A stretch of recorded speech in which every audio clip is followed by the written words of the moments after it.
Oh ya, alasan kenapa bisa longsor? Ya sama seperti yang sudah, itu nyambung ya ke poin pertama. Karena kita sudah menjelaskan kondisinya, CPF ini sangat riskan dan sangat memerlukan proyek-proyek baru. Gitu ya, proyek-proyek baru. Nah, yang paling terdekat nanti setelah pemilu adalah IKN.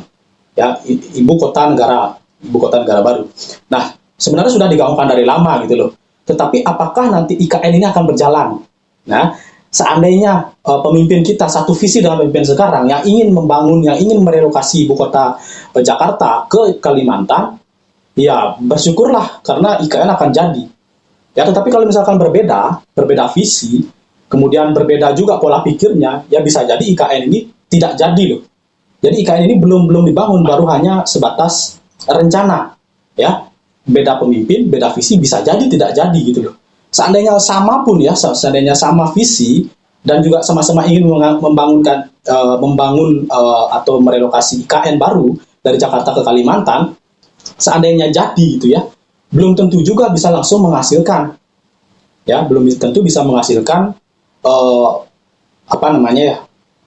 menghasilkan keuntungan pembayaran bagi si konstruksi ini. Seperti yang kita ketahui tadi CPF, jadi dia dibayar gitu ya, dibayar jika IKN ini sudah menghasilkan gitu, karena kita kan berbicara konteksnya IKN ya, IKN ini sudah menghasilkan, baru deh si perusahaan karya ini bisa dibayar kan gitu. Seandainya IKN ini tiba-tiba jadi kota hantu gitu, siapa yang membayar ini ya? Padahal pada saat deal gitu ya, pada saat sudah deal proyek IKN ini, anggaplah pembuatan bangunan gedung pencakar langit 5 gitu ya, pada saat IKN langsung dicatatkan sebagai penjualan ya. Jadi pada saat berita tersebut rilis, laporan kuartalannya selanjutnya boom, penjualannya meningkat.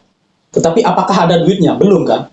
Jadi pada saat dibayar oleh negara, pada saat IKN itu sudah beroperasi, nah itu baru bisa dicatatkan sebagai pemasukan.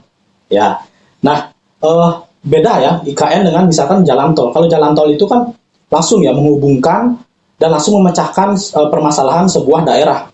Jadi untuk menghubungkan kota A dan kota B gitu misalkan ya, sebelumnya tidak ada akses, harus mutar jauh. Tiba-tiba ada jalan tol. Nah, ini akan memudahkan bagi mereka langsung menyelesaikan masalah, solve problem, yang bisa mengurangi cost atau biaya-biaya pengiriman. Otomatis langsung digunakan dan langsung bisa menghasilkan pemasukan bagi si kontraktor dan juga bagi si pemilik proyek. Beda kalau IKN. Jadi prosesnya itu lama, tidak bisa langsung serta-merta dijalankan. Ya, seandainya jadi pun bangunan, apakah orang yang akan menempati itu bisa langsung mau gitu ya, migrasi dari Jakarta, sebelumnya keluarganya dari Jakarta, tumbuh besarnya itu di Jakarta, kemudian harus pindah ke Kalimantan.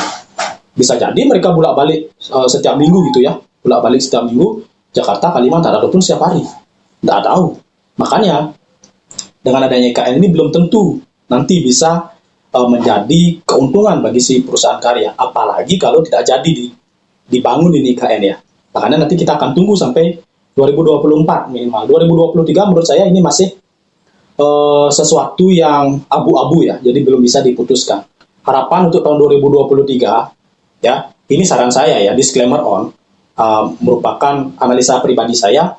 Jadi bagi teman-teman yang sudah masuk ke saham karya, yang sudah nyungsep gitu ya, bisa dikatakan ya, bisa dua pilihan, wait and see atau tinggalkan, cari saham yang lebih diuntungkan di tahun 2023 ya, yang diuntungkan di tahun politik itu saran saya.